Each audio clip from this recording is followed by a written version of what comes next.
आप देख रहे हैं सत्य हिंदी और मैं हूं आपके साथ कृति सिंह भदौरिया। आइए रुक करते हैं इस वक्त की बड़ी खबरों की ओर। पहलगाम हमले के बाद पाकिस्तान लगातार गीदड़ भभकियां देने में लगा हुआ है।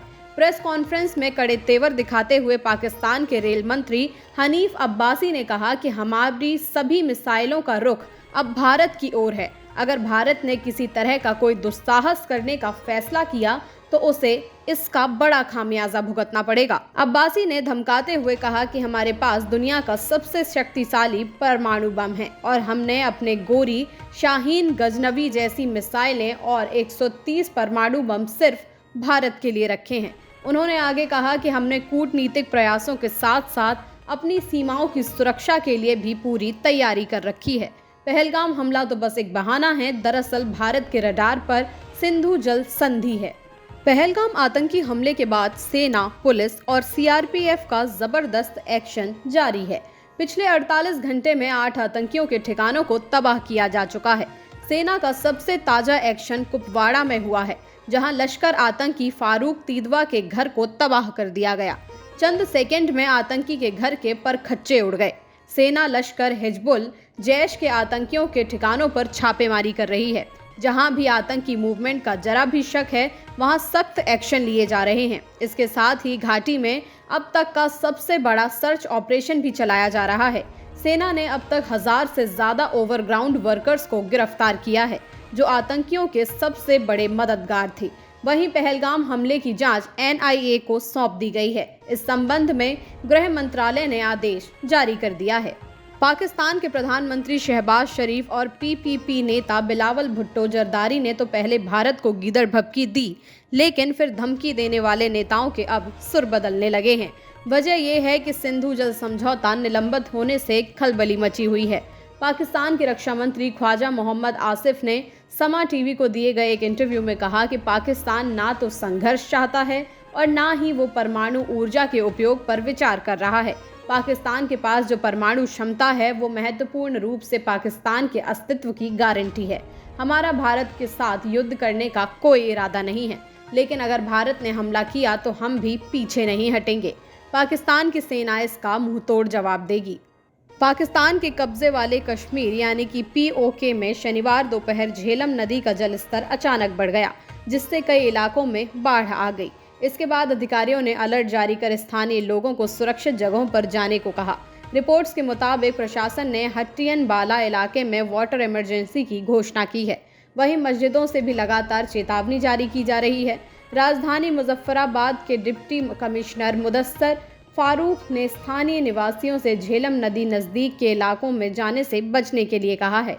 उन्होंने झेलम में ज़्यादा पानी छोड़े जाने को भारत की ओर से जानबूझकर उठाया गया कदम बताया। डिप्टी कमिश्नर फारूक ने कहा कि भारत ने झेलम नदी में सामान्य से ज़्यादा पानी छोड़ दिया है, जिस वजह से बाढ़ आई है। अभी घबराने जैसी कोई बात नहीं है। फिर भी हमने लोगों को नदी वाले इलाके से दूर रहने और वहां पर जानवरों को भी ना ले जाने की अपील की है। असम के मुख्यमंत्री हिमंत बिस्वा शर्मा ने पाकिस्तानी नेता बिलावल भुट्टो को करारा जवाब देते हुए कहा है कि पाकिस्तान का विश्वासघात का लंबा और खूनी इतिहास रहा है। हिमंत बिस्वा शर्मा ने बिलावल भुट्टो जरदारी की भारत विरोधी टिप्पणियों के लिए निंदा की और कहा कि कोई भी भारत को पहलगाम आतंकी हमले का निर्णायक बदला लेने से नहीं रोक सकता। राष्ट्रीय सुरक्षा पर भारत के रुख की पुष्टि करते हुए शर्मा ने कहा कि प्रधानमंत्री नरेंद्र मोदी के नेतृत्व में भारत आतंकवाद का पता लगाएगा और दुनिया में जहां भी आतंकी ढांचा मौजूद है उसे नष्ट कर देगा। भारत की राष्ट्रीय सुरक्षा पर कोई समझौता नहीं किया जा सकता। महाराष्ट्र के मुख्यमंत्री देवेंद्र फडणवीस ने शनिवार को मीडिया से बातचीत करते हुए कहा कि बावनकुले यदि चाहें तो मुझे 100 साल तक सीएम पद पर बनाए रख सकते हैं। फडणवीस ने कहा कि वो मेरा भला चाहते हैं, लेकिन राजनीति में बस की भूमिका बदलती रहती है। सबकी भूमिकाएं बदलनी चाहिए, क्योंकि कोई भी व्यक्ति लंबे समय तक एक पद पर नहीं रहता। इसलिए जब समय आएगा तो मेरी भूमिका भी बदल जाएगी। आपको बता दें कि राज्य सरकार में कैबिनेट मंत्री बावनकुले ने शुक्रवार को कहा था कि फडणवीस महाराष्ट्र के अब तक के सबसे अच्छे मुख्यमंत्री हैं और वे 2034 तक मुख्यमंत्री बने रहेंगे। मुख्यमंत्री देवेंद्र फडणवीस का बयान ऐसे समय में आया है जब भारतीय जनता पार्टी की राज्य इकाई के अध्यक्ष चंद्रशेखर बावनकुले ने एक दिन पहले ही कहा था कि फडणवीस 2034 तक अपने पद पर बने रहेंगे। गुजरात में कथित बांग्लादेशी नागरिकों को हिरासत में लेने को लेकर अभियान जारी है। इस बीच वडोदरा पुलिस कमिश्नर नरसिंह कुमार ने कहा कि अवैध बांग्लादेशी प्रवासी की पहचान के लिए स्पेशल ड्राइव चलाया जा रहा है। इसको लेकर हमने 500 से ज्यादा लोगों को पकड़ा है और उनका डॉक्यूमेंट वेरिफिकेशन किया। इस दौरान सामने आया कि इनमें से 5 लोगों के बांग्लादेश के नागरिक होने की पुष्टि हुई है। उन्होंने बताया है कि मामले की जांच जारी है।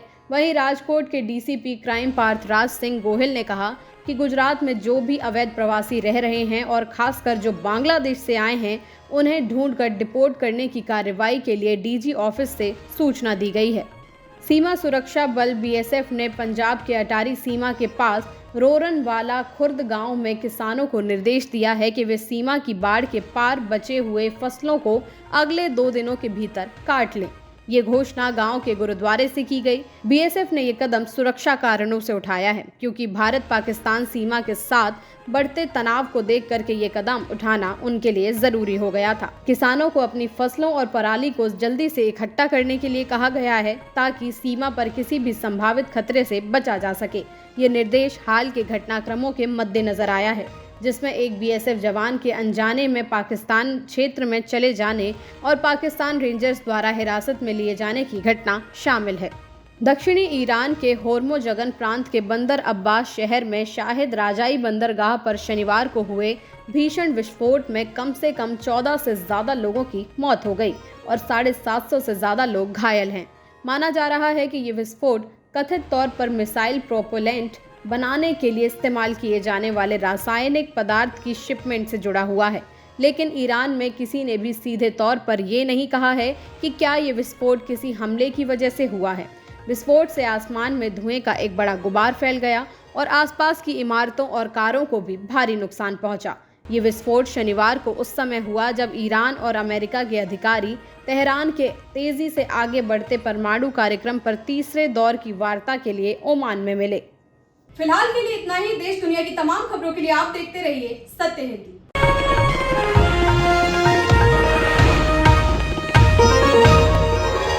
Copyright disclaimer under Section 107 of the Copyright Act 1976. Allowance is made for fair use for purposes such as criticism, comment, news reporting, scholarship, and research. Fair use is a use permitted by copyright statute that might otherwise be infringing.